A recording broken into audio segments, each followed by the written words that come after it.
Hi friends, welcome to cook with Hema. இன்றைக்கி நாம் ஒரு லஞ்ச் மெனு தான் பார்க்க போகிறோம். சைவ லஞ்ச் மெனு இது. வாங்க என்னென்னு வீடியோக்குள்ளே போய் பார்க்கலாம். அதுக்கு முதல்ல நான் லஞ்சுக்கு வறுக்கிறதுக்கு சோயா சங்க் எடுத்திருக்கேன், அதாவது மீல் மேக்கர். இதை நான் ஃப்ரை பண்ண போகிறேன். முதல்ல அதை கொஞ்சம் தண்ணி ஊற்றி கழுவி எடுத்துக்கலாம். பச்சை தண்ணி ஊற்றி தான் கழுவி எடுக்கிறேன். நல்லா கழுவி எடுத்துக்கலாம். இப்போ ஸ்டவ்வில் கொஞ்சம் தண்ணி வச்சு சூடு பண்ணி வச்சுருக்கேன். அதோடு அந்த சோயா சங்கை சேர்த்துக்கலாம். மீல் மேக்கரை மூடி போட்டு ஒரு 5 நிமிஷம் மூடி வைக்கலாம். சாம்பார் வைக்க போகிறேன். அதுக்கு துவரம் பருப்பு ஒரு 10 நிமிஷம் ஊற வச்சு வச்சுருக்கேன். அதை நல்லா கழுவிட்டு அது கூட அடுப்பில் வச்சுக்கிறேன். ஸ்டவ்வை ஆன் பண்ணிக்கிறேன். பருப்பு வேகிற அளவுக்கு தண்ணி ஊற்றுக்கிறேன். பருப்பு அதுக்கு தேவையான மஞ்சத்தூள் சேர்த்துக்கிறேன். கொஞ்சம் சீரகம் சேர்த்துக்கிறேன். இங்கிட்டு சோயா சங்க் பாருங்கள், தண்ணி நல்லா கொதித்து வெந்து வருது. நம்ம ஒரு கரண்டியை வச்சு இதை இந்த மீல் மேக்கரை நல்லா அப்படியே பிரட்டி விட்டுக்கிறணும். அப்போ தான் அது எல்லா பக்கமும் நல்லா வெந்து உப்பி வரும். நல்லா பிரட்டி இதை வேக விட்டுக்கிடுவோம். இதை மூடி போட்டு ஸ்டவ்வை ஆஃப் பண்ணிக்கலாம். அந்த சூட்லேயே அது கொஞ்சம் நேரம் வெந்துக்கிட்டு இருக்கட்டும். சாம்பாருக்கு நான் இப்போ முருங்கைக்காய் கத்திரிக்காய் சாம்பார் தான் வைக்க போகிறேன். அதுக்கு முருங்கைக்காய்க்கு கட் பண்ணி எடுக்கிறேன். கட் பண்ணி எடுக்கும்போது முருங்கைக்காயில் வர இந்த மாதிரி நரம்பை நம்ம எடுத்துடணும்.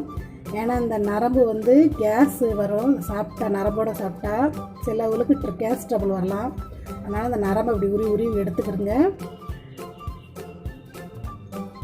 முருங்கைக்காய் கத்திரிக்காய் போட்டு இன்றைக்கி நான் சாம்பார் வைக்க போகிறேன். உங்கள்கிட்ட என்ன காய்கறி இருக்கோ நீங்கள் போட்டுக்கலாம்.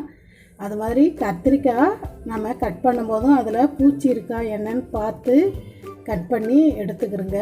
விதையாக இருந்துச்சுன்னா அதை தண்ணியில் போட்டு நல்லா கழுவி விதையெல்லாம் நீக்கிட்டு சாம்பாரில் போட்டுக்கிறோங்க. கட் பண்ண காய்கறி எல்லாத்தையும் தண்ணியில் போட்டுக்கலாம்.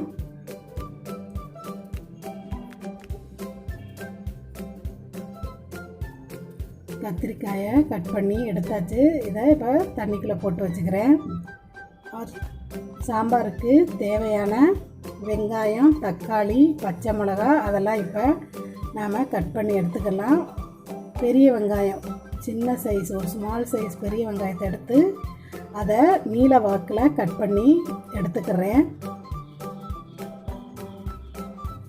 சிலவு சாம்பாரை எண்ணெய் ஊற்றி தாளித்து அதில் வெங்காயம் தக்காளிலாம் போட்டு தாளித்து அப்புறம் காய்கறி போட்டு வேக வச்சு பருப்பு சேர்த்துக்குருவாங்க. ஆனால் நான் பருப்பை வேக வச்சு பருப்பு 3/4 வேக்காடு வேகவும் அது கூடயே வெங்காயம் தக்காளி காய்கறிலாம் சேர்த்து வேக வைப்பேன். ஒவ்வொருத்தரும் ஒவ்வொரு மாதிரி சாம்பார் வைப்பாங்க. நீங்கள் எந்த மெத்தடில் வைக்கிறீங்கன்னு தெரியல. நான் இந்த மாதிரி தான் வைப்பேன். 2 பச்சை மிளகாய் கீரி எடுத்துக்கிறேன். 2 நாட்டு தக்காளி, 2 தக்காளி போட்டுக்கிறேன். பொடிசாக கட் பண்ணி அதையும் எடுத்துக்கிறேன். அவ்வளோதான், சாம்பாருக்கு தேவையான காய்கறியெல்லாம் கட் பண்ணி எடுத்தாச்சு. இப்போ பருப்பு பாருங்கள் வெந்துடுச்சு, 3/4 வேக்காடு வந்துடுச்சு. இந்த ஸ்டேஜில் நாம் கட் பண்ணி வச்சுருந்த காய்கறியெல்லாம் பருப்போடு சேர்த்துக்கலாம்.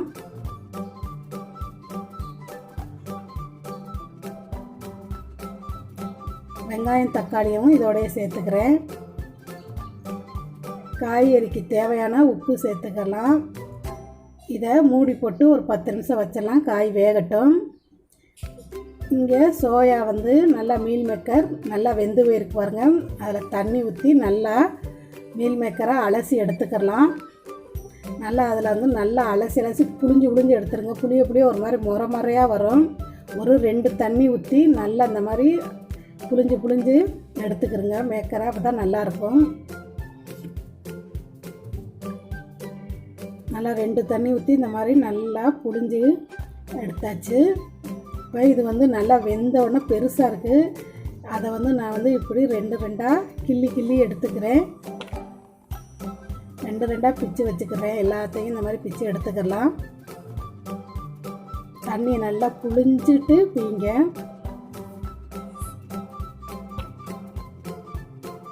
அவ்வளோதான் பாருங்கள், எல்லா மீல் மேக்கரையும் நாம் ரெண்டு ரெண்டாக பிச்சு எடுத்தாச்சு. அதை ஒரு கடாய்க்கு மாற்றிக்கிறேன். இதுக்கு தேவையான மசாலா சேர்த்துக்கலாம். மஞ்சத்தூள் 1/2 ஸ்பூன் சேர்த்துக்கிறேன். மிளகாய்த்தூள் 2 ஸ்பூன் சேர்த்துக்கிறேன். கரம் மசாலா தூள் 1 ஸ்பூன். சோம்புத்தூள் 1/2 ஸ்பூன் சேர்த்துக்கிறேன். இஞ்சி பூண்டு பேஸ்ட்டு 1 ஸ்பூன். தேவையான அளவு உப்பு. 1/2 லெமனை புழிஞ்சு விட்டுக்கிறேன். கொஞ்சம் கருவேப்பிலையை உருவி அதில் பிச்சு போட்டுக்கிறேன்.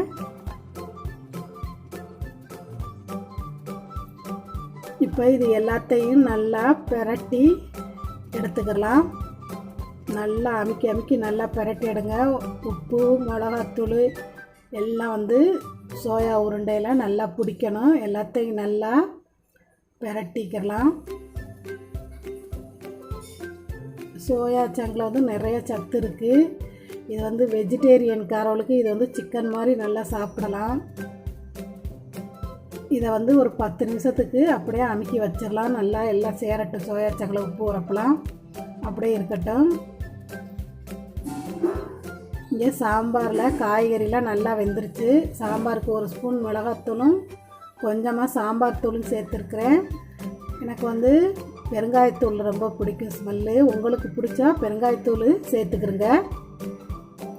பிடிக்காதவங்க ஸ்கிப் பண்ணிக்கலாம். ஆனால் சாம்பாருக்கு பெருங்காயத்தூள் போட்டால் தான் நல்லது. காய் நல்லா வேகட்டும். மிளகாத்தூள் நாத்தம்னா போகிற அளவுக்கு சாம்பார் நல்லா கொதிக்கட்டும்.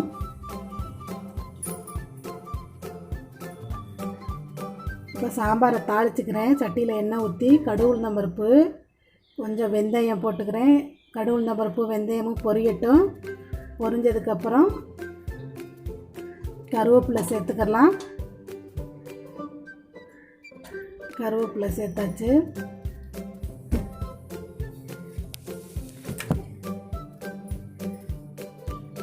இப்போ தாளித்ததை சாம்பாரில் சேர்த்துக்கலாம். இங்கே சாம்பார் இருக்கு பாருங்க.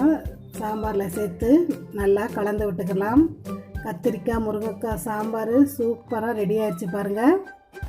அவ்வளோதான். இப்போ மூடி போட்டு மூடி வச்சுக்கலாம். இப்போ சோயா சங்க் 10 நிமிஷம் ஆயிடுச்சு. இப்போ ஒரு கடாய் வச்சு அதில் எண்ணெய் ஊற்றிக்கிறேன். இது இரும்பு கடாய். இரும்பு கடாயில் சமைக்கிறது ரொம்ப உடம்புக்கு நல்லது. அதில் உள்ள அயன் சத்துலாம் நம்ம உடம்புல சேரும். இரும்பு கடாய் உங்கள்கிட்ட இருந்தால் நீங்களும் அதே யூஸ் பண்ணுங்கள். இப்போ எண்ணெய் சூடாகவும் சோம்பு போட்டுக்கிறேன். சோம்பு பொரியவும் கருவேப்பிலை சேர்த்துக்கிறேன்.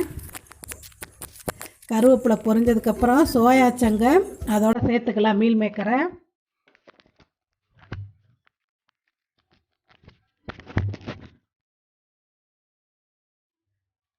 மேக்கரை சேர்த்து நல்லா பிரட்டி விடுவோம்.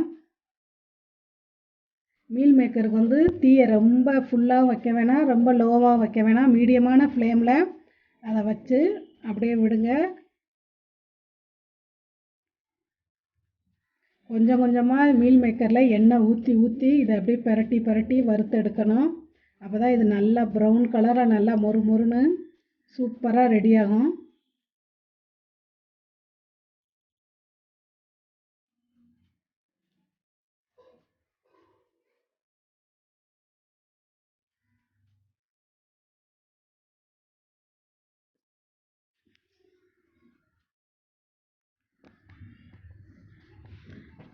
கொஞ்சமாக சுற்றி எண்ணெயை ஊற்றி வறுத்தெடுக்கணும். அப்போ தான் அது நல்லா மொறுமொறுப்பாக கிறிஸ்பியாக வரும்.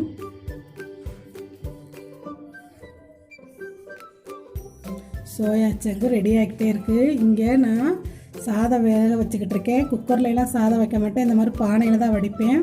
சோறு பாருங்கள், இந்த மாதிரி வெள்ளை வெள்ளையர்னு வர்றதுக்கு ஒரு டிப்ஸு சொல்கிறேன். சோறு வெந்துக்கிட்டு இருக்கும்போது கொஞ்சம் கல் உப்பும் 1 ஸ்பூன் தேங்காய் எண்ணெயும் சேர்த்தியன்னா சோறு நல்லா பொழுன்னு வெள்ளை வெள்ளையர்னு வரும். அந்த மாதிரி தான் நான் சோறு வடிப்பேன். நீங்களும் செஞ்சு பாருங்கள். சோறு வெந்துக்கிட்டு இருக்குது. இங்கே சோயா சங்க் ரெடி ஆகிட்டே இருக்குது பாருங்கள். மீல் மேக்கர் நல்லா எண்ணெய் ஊற்றி இதை நீங்கள் பிரட்டி விட்டுக்கிட்டே இருங்க. ப்ரௌன் கலராக வர வரைக்கும் நல்லா வேகட்டும். அவ்வளோதான், சோயா ரெடி ஆயிடுச்சு மீல் மேக்கர். பாருங்கள், இன்றைக்கி லஞ்சே ரெடி. முருங்கைக்காய் சாம்பார், முருங்கைக்காய் கத்திரிக்காய் சாம்பார், மீல் மேக்கர் வறுவல், சாதம் ரெடி ஆயிடுச்சு. இன்னைக்கு எங்கள் வீட்டில் சைவ ஸ்பெஷல். இதே மாதிரி நீங்களும் உங்கள் வீட்டில் இந்த லஞ்ச் மெனுவை செஞ்சு பாருங்கள். எப்படி இருக்குன்னு எனக்கு லைக் பண்ணுங்கள், ஷேர் பண்ணுங்கள், கமெண்ட் பண்ணுங்கள். என் சேனலை சப்ஸ்கிரைப் பண்ணாதவங்க சப்ஸ்கிரைப் பண்ணுங்கள். தேங்க்யூ.